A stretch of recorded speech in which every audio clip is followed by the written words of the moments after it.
One of the best legal dramas in recent years, The Mauritanian follows a man who was imprisoned in Guantanamo Bay for 14 years and was subjected to torture during that entire time. It's based on a true story, as it sees a defense attorney do everything in her power to free him. It's hard to watch at times, but it's one of the most thought-provoking and empathetic movies of the year. Like many films from this year, the theatrical release was scrapped and is now available to watch on Amazon Prime. Though it underperformed at the box office, those who did see Raya and the Last Dragon were mostly blown away. The new Disney flick does everything that audiences would expect from a new movie from the studio, as the animation is yet again better than it has ever been. But more than anything, it increases the ethnic representation in their movies too. Following Disney's Moana and Mulan, The Last Dragon continues to evolve the idea of the Disney princess. On paper, an origin story about a villain who skins dogs to make fur coats sounds ridiculous, and like it'd surely bomb at the worldwide box office, but Cruella did the complete opposite. Due to the fact that it combines everything that makes a great movie, from the soundtrack to the detailed costumes, to the performances across the board, it's the best depiction of Cruella there could have ever been. And it was so entertaining that fans are already speculating about a sequel. To say it's pretty much impossible to humanize a character who is so horrible, the movie did a great job. As nobody has so many parallels to John Wick, it can sometimes feel like a carbon copy of the hit Assassin franchise. They both follow retired assassins, both feature the Russian mafia, and both have a unique currency for their criminal underworlds. But it's just as entertaining as the John Wick series, as the gun fu is yet again on another level.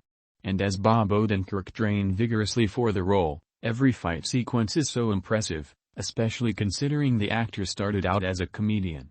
Being another historical drama based on true events, just like The Mauritanian, Judas and the Black Messiah is one of the most intense biopics of the 21st century. It follows William O'Neill as he infiltrates the Black Panther Party whilst working with the FBI, and being about racial injustice, the film couldn't have come at a better time. And as Daniel Kaluuya brilliantly plays the impressive Fred Hampton, the chairman of the Black Panther Party, it earned him the Academy Award for Best Supporting Actor. Being one of two huge musicals getting released this year, with the other being Steven Spielberg's remake of West Side Story, In the Heights kicks off the musical season with a great start. The movie is about a Hispanic neighborhood in Upper Manhattan, and it's joyous, celebratory, and visually dazzling. It's based on the play from the mind of Lin-Manuel Miranda, so the music itself is unquestionably more rhythmic and catchy than you'd typically get, and it's even arguably better than Hamilton. Though Pixar fans didn't exactly get to see it in the way it was intended, as it went straight to Disney Plus instead of going into movie theaters, even the small screen is able to capture the beauty and magic of Luca. It's one of the more fantastical Pixar movies, as it follows a boy who is part human, part sea monster, and it's one of the most fascinatingly absurd coming-of-age movies. Though 7.6 is a more than respectable score and it's a signifier that it's loved by many, it's actually a fairly low rating compared to other Pixar movies. However, the movie was rated much higher by critics, as it's one of Pixar's best movies according to Rotten Tomatoes.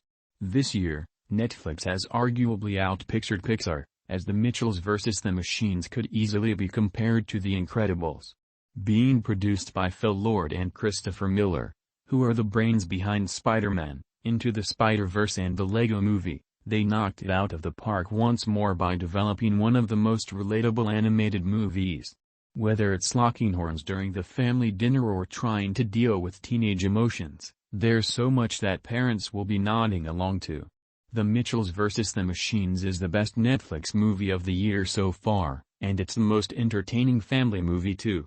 After such a long wait, as the movie was first screened in a couple of festivals over a year ago, A Quiet Place Part 2 is finally out, and in many ways, it even surpasses the brilliance of the original. The sequel is just as terrifying and intense as the first movie, but it ups the ante by expanding the world in such a natural way. Being barely over 90 minutes in length, it doesn't outstay its welcome, and it's so refreshing in an age of 2.5-hour action movies. The Abbot's life is so emotionally exhausting, but in the most entertaining way possible. And the thought of where it'll lead to in Part 3 makes it even more exciting. Zack Snyder's Justice League is unprecedented in the movie industry, and though there have been many director's cuts in the past, none are quite like this. After the tepid reception that the original theatrical release of Justice League received back in 2017, as production was taken over by Joss Whedon, Warner Bros. Gave Snyder the opportunity to fulfill his vision, and the result is on another level. It was unanimously praised by fans and even the critics who despised the original, mostly due to the fact that it ties up a lot of loose ends. And though this might be the end of Snyder's tenure with the DC Extended Universe, the 4-hour movie is more than enough for fans to comb over for years.